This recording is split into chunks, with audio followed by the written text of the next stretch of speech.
San Esteban, protomártir, el primer sacerdote de la nueva alianza. Hay un momento en la vida en que todo parece derrumbarse, cuando lo que creías sólido, de repente, se desmorona entre tus dedos.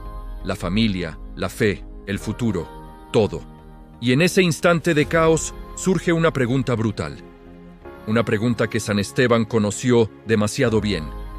¿Qué haces cuando el cielo parece cerrarse y el mundo te pide que renuncies a todo lo que eres? No es una pregunta teórica. Es el sonido de las piedras golpeando contra los huesos. Es el último aliento antes del silencio. San Esteban no es solo un nombre en un libro de santos.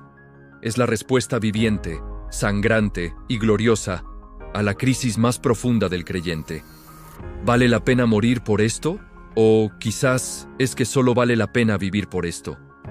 Lo que vas a descubrir en los próximos minutos cambiará para siempre tu idea del martirio, del sacerdocio y de lo que significa seguir a Cristo cuando el costo es todo. Porque si pierdes la historia de Esteban, pierdes el corazón mismo del cristianismo. Pierdes el primer modelo de lo que significa ser iglesia. Y te quedarás sin la clave para entender tu propio sufrimiento. La historia comienza, como tantas historias verdaderas, en medio de un problema. No es un problema pequeño, es el problema de la iglesia naciente. Los apóstoles están abrumados. Los nuevos creyentes, especialmente las viudas helenistas, los de habla griega, se sienten ignorados en la distribución de alimentos. Hay murmullos, hay una herida de injusticia, de desatención. ¿Acaso el evangelio que promete unidad ya está mostrando grietas? Aquí aparece él, Esteban. Su nombre significa corona, pero su realidad, por ahora, es la de un servidor de mesas, uno de los 7 elegidos para un trabajo práctico, humilde. Podríamos pasar de largo. Podríamos pensar, es un administrador, un diácono. Y aquí es donde muchos se detienen y se pierden lo esencial. Porque Lucas, en los Hechos de los Apóstoles, no nos da un currículum, nos da un retrato espiritual, y dice algo explosivo. Esteban era un hombre lleno de fe y del Espíritu Santo. Y luego, casi como una consecuencia lógica, lleno de gracia y de poder, realizaba grandes prodigios y señales en el pueblo. Fíjate en la progresión. La fe lleva al Espíritu, el Espíritu lleva a la gracia lleva al poder, y el poder atrae la mirada del mundo. Esteban no hace milagros a pesar de servir a las viudas. Los hace porque sirve a las viudas. Su sacerdocio, sí, sacerdocio, nace en la caridad concreta. ¿Y si tu servicio más humilde, tu trabajo de mesa, fuera el lugar donde Dios decide manifestar su poder? Pero hay otra capa. Esteban discute con miembros de sinagogas de libertos. Les hace frente con sabiduría y con el espíritu que lo impulsaba, no con agresión, con una autoridad que no viene de los títulos, sino de una intimidad. La tensión sube, la oposición se organiza y lo acusan. Las palabras son terribles, familiares. Este hombre no para de hablar contra este lugar santo y contra la ley. Es la acusación que llevó a Jesús a la cruz. Y aquí, en este preciso instante, frente al Sanedrín, con los rostros iracundos de los ancianos, sacerdotes y escribas, la herida humana de Esteban se transforma. No defiende su vida, defiende la verdad. Comienza el discurso más largo de todo el libro de los Hechos. No es una defensa, es una revelación. Esteban hace un viaje relámpago por la historia de la salvación, de Abraham a Moisés, y les muestra un patrón divino, un hilo invisible que ellos no están viendo. Dios nunca se confina a un solo lugar. Su gloria está en el camino, en la zarza ardiente, en el desierto, en la promesa. El templo es importante, pero no es una jaula para Dios. Él les está mostrando que están repitiendo la historia. Como sus padres persiguieron a los profetas, ellos ahora persiguen al justo, a Jesús. Están a punto de cometer el mismo error. La tensión en la sala es palpable. Puedes sentirla, pero Esteban no baja la mirada, porque está a punto de ver algo que cambiará la definición de martirio para siempre. Pero él, estando lleno del Espíritu Santo, fijó su mirada en el cielo y vio la gloria de Dios, y a Jesús de pie a la diestra de Dios. Todo se detiene. En el momento de máxima presión humana, de máxima oscuridad terrenal, Esteban ve el cielo abierto. Ve a Jesús, y no sentado, de pie. El Hijo de Dios se pone de pie para recibir a su primer testigo. Esta es la clave. El martirio no es un final trágico, es una liturgia de entrada. Es el paso de ver por fe a ver por presencia. Y entonces dice las palabras que harán llover piedras. Veo los cielos abiertos y al Hijo del Hombre de pie a la diestra de Dios. ¿Qué haces cuando el cielo se abre ante ti? Dejas de hablar para el tribunal terrenal y comienzas a hablar con el juez celestial. Señor Jesús, recibe mi espíritu. Y luego, la última palabra, la que define todo.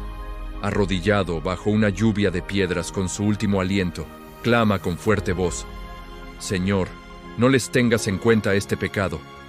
Perdón. Perdón desde el lugar del dolor infligido. Es el eco perfecto de la cruz. Padre, perdónalos. La primera homilía terminó. El primer sacrificio de la nueva alianza está consumado. Pero la historia de Esteban no ha hecho más que comenzar.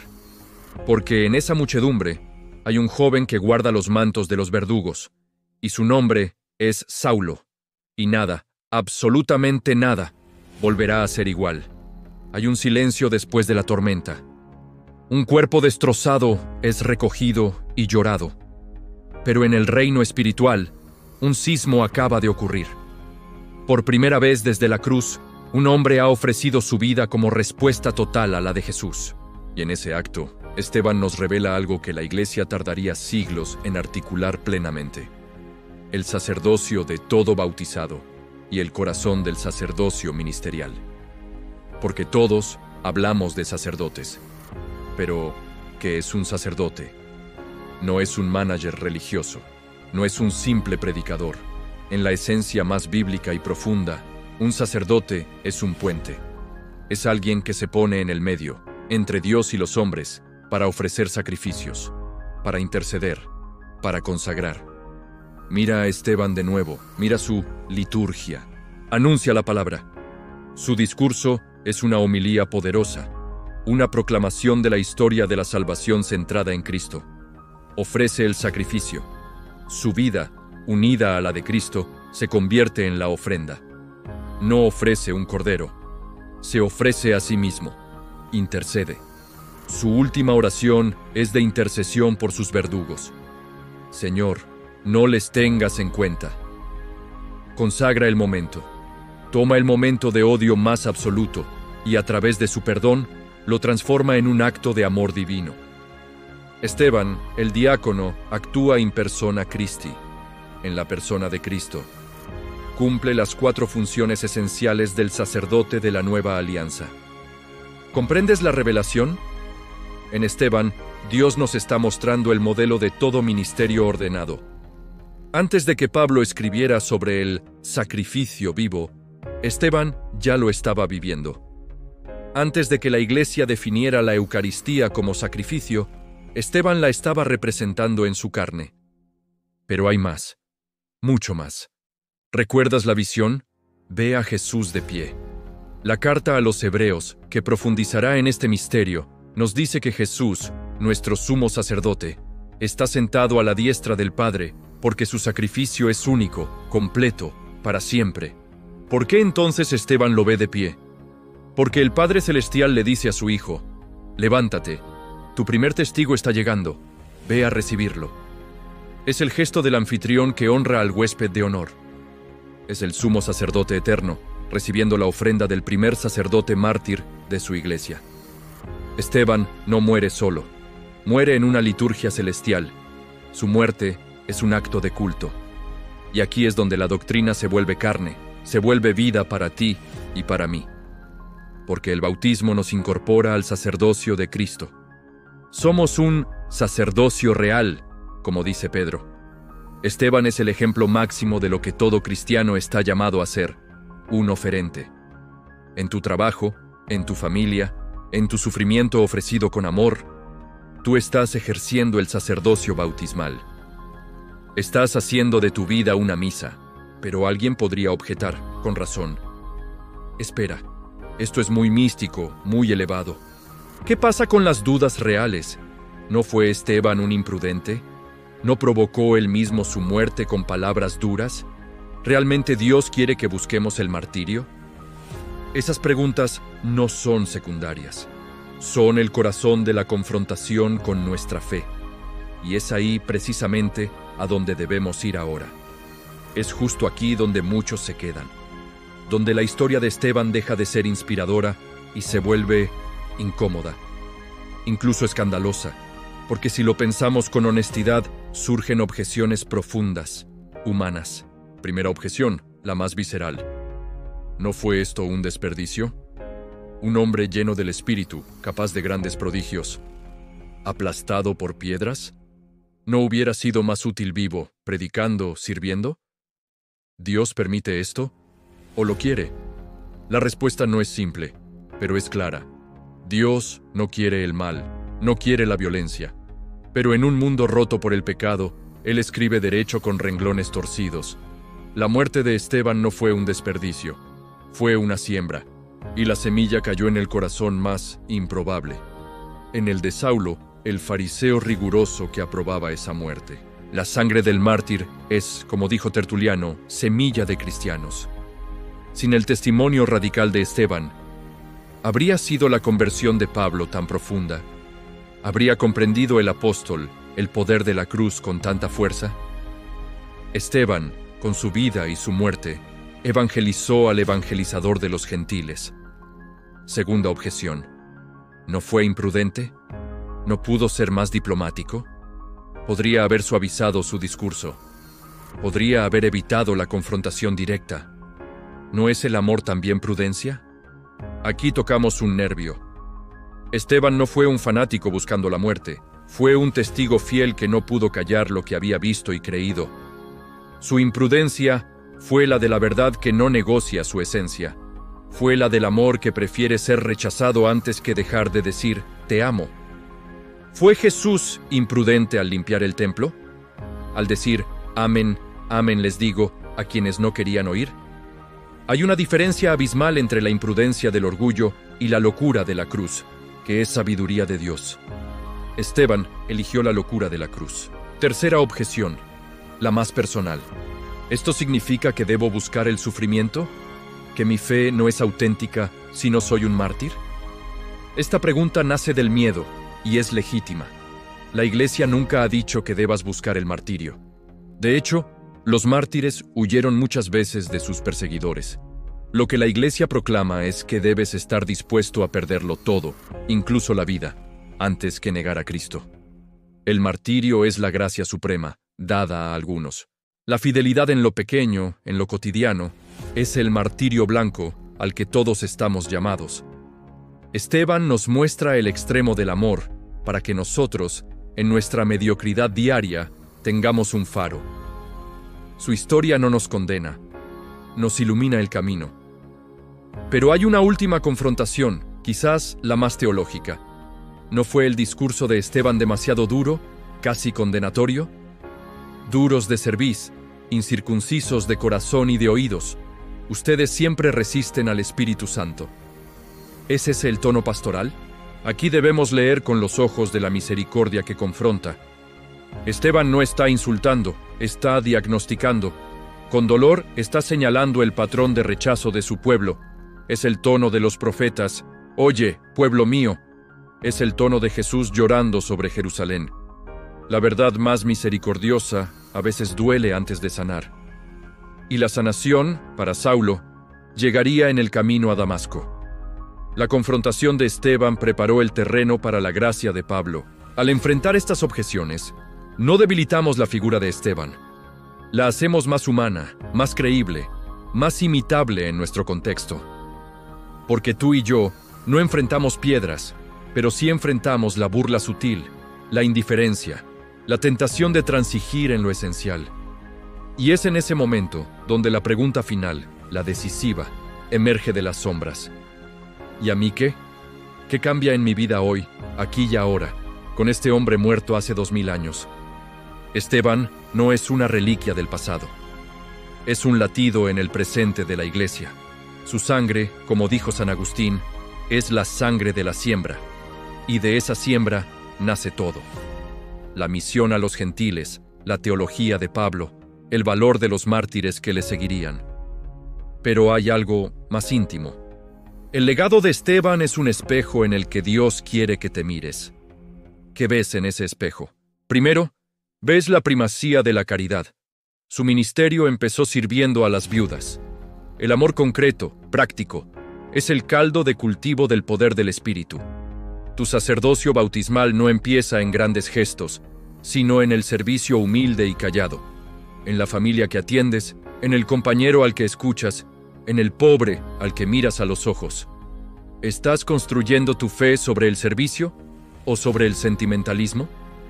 Segundo, ves la audacia de la verdad. Esteban no negoció el núcleo del mensaje.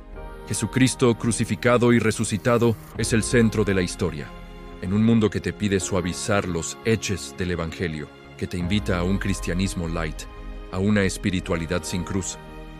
¿Tienes la valentía de mantener la mirada fija en Jesús, aunque eso signifique ser impopular? Tercero, y quizás lo más desafiante, ves el perdón como última palabra.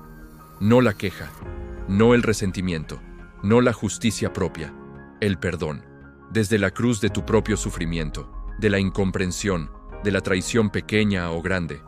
¿Puedes, con la gracia de Dios, murmurar, Señor, no les tengas en cuenta este pecado? No es un sentimiento. Es un acto de voluntad, un sacrificio que une tu dolor al de Cristo. Es ahí donde tu vida se convierte en Eucaristía. San Esteban, el protomártir, no es solo el primero en morir. Es el primero en mostrar el patrón completo de la vida cristiana. Servicio, palabra, sacrificio, perdón, visión del cielo. Es el primer santo canonizado no por un papa, sino por la mirada de aprobación de Jesucristo de pie en la gloria. Por eso, cada 26 de diciembre, al día siguiente de Navidad, la Iglesia lo celebra. Es el contrapunto necesario.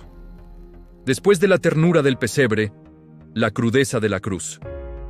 Después del Dios que se hace niño, el hombre que se hace ofrenda. Es el recordatorio de que creer en el niño de Belén tiene consecuencias. Lleva a adorarlo como Esteban, con la vida entera. Hoy, su historia resuena en cada altar donde se renueva el sacrificio de Cristo. En cada sacerdote que pronuncia Hoc est enim corpus meum. En cada padre de familia que lucha por santificar a los suyos. En cada joven que defiende su pureza. En cada enfermo que ofrece su dolor. En ti, que has llegado hasta aquí en este viaje. La pregunta con la que empezamos ha cambiado. Ya no es solo ¿qué haces cuando todo se derrumba? Es ¿en qué estás construyendo?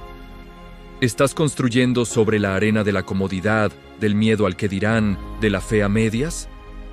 ¿O, como Esteban, estás construyendo sobre la roca, con los materiales indestructibles del amor, la verdad y el perdón, aunque cueste la vida?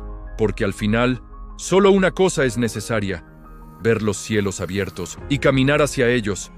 San Esteban vio y creyó hasta el final. Y en su final, nuestro comienzo. Su historia no termina con una piedra, termina con una semilla plantada en el corazón de la Iglesia. Una semilla que hoy, quizás, ha caído también en el tuyo.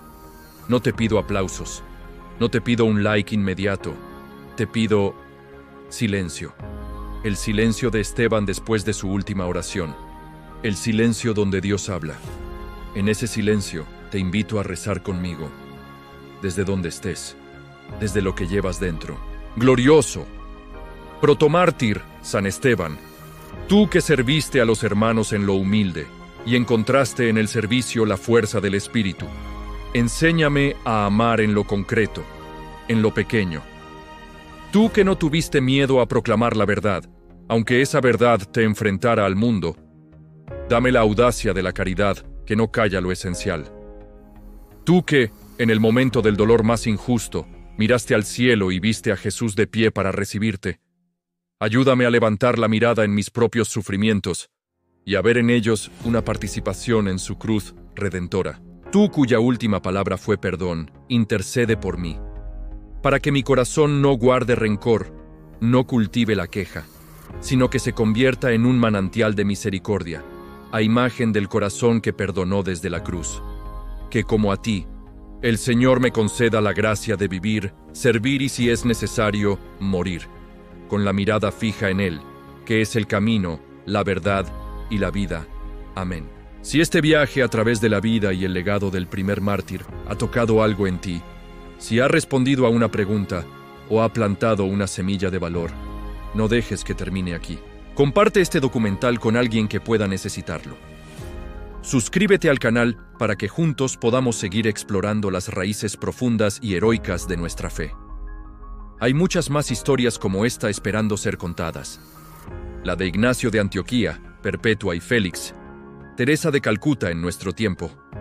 Historias de hombres y mujeres que, como Esteban, vieron los cielos abiertos. Porque la fe no es un recuerdo, es un fuego. Y Esteban fue la primera chispa de un incendio de amor que todavía hoy ilumina el mundo. Y que la valentía serena de San Esteban te acompañe. Paz y bien.